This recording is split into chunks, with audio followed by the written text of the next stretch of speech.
Evo Morales being president was a huge win for Bolivians because Bolivia is the country with the highest population of indigenous people in the world, and he was Bolivia's first indigenous president. Left-wing Bolivian President Evo Morales was ousted in this U.S.-supported coup in November 2019 as a reaction to alleged electoral fraud because his opponents who received U.S.-backed support accused him of rigging the elections after he had a 10% lead. Morales had negative ties with the state of Israel because he severed their ties in 2009 during Israel's Operation Cast Lead in Gaza, which killed over 300 children and 1,400 Palestinians. During the Israel Operation Cast Lead in Gaza, Israel and the media cast themselves as the victim, but the ratio of the Palestinian civilian deaths to Israeli civilian deaths was 400 to 1, meaning 400 times more.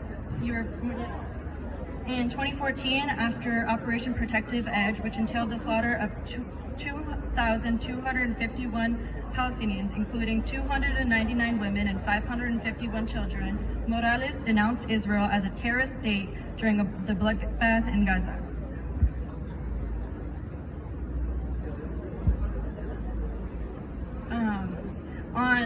So when the coup happened in 2019, on December 6, 2019, Bolivia's interim right-wing government requested Israel's assistance in police training units for counterterrorism operations because after the coups happened, people were obviously very angry, like, how could you do this to us? This was our only president that actually represented the population.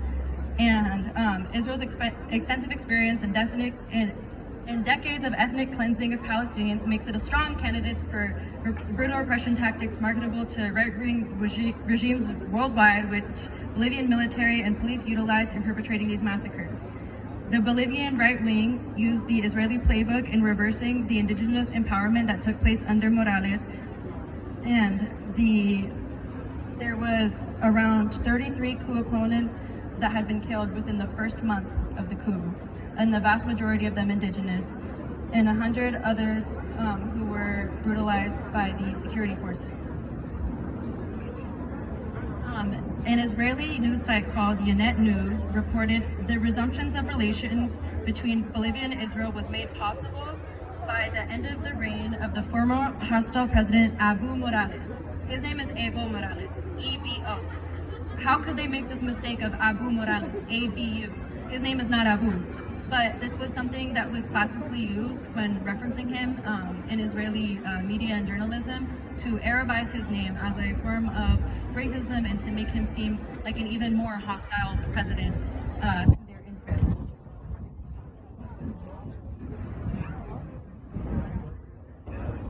Under Morales, there were many instances in which Evo Morales showed his solidarity with the Palestinian people and his disdain for the actions of the Israeli state government.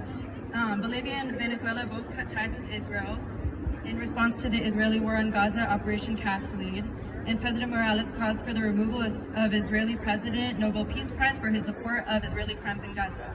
In 2014, Bolivia declared Israel a terrorist state. And then they classified them as a Group 3 country, requiring visa approval for Israelis visiting Bolivia.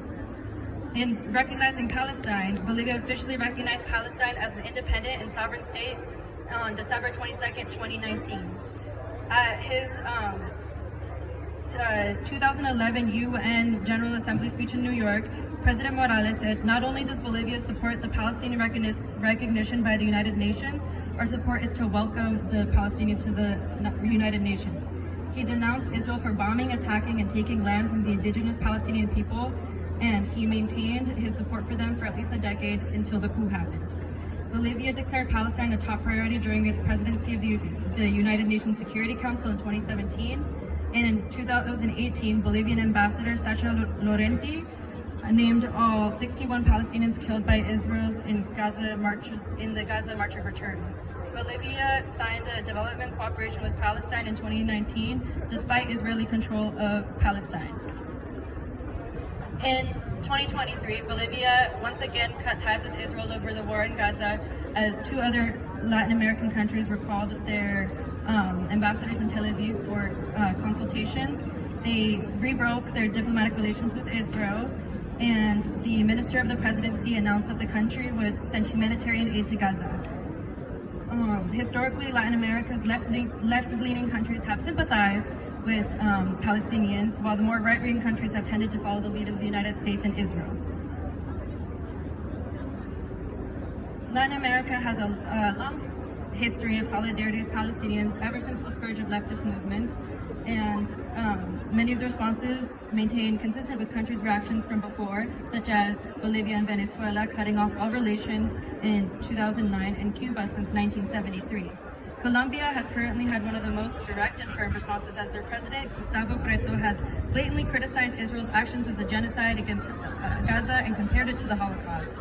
Apart from speaking up, Colombia has also stopped buying weapons from Israel and has managed to gain awareness and support for Palestine.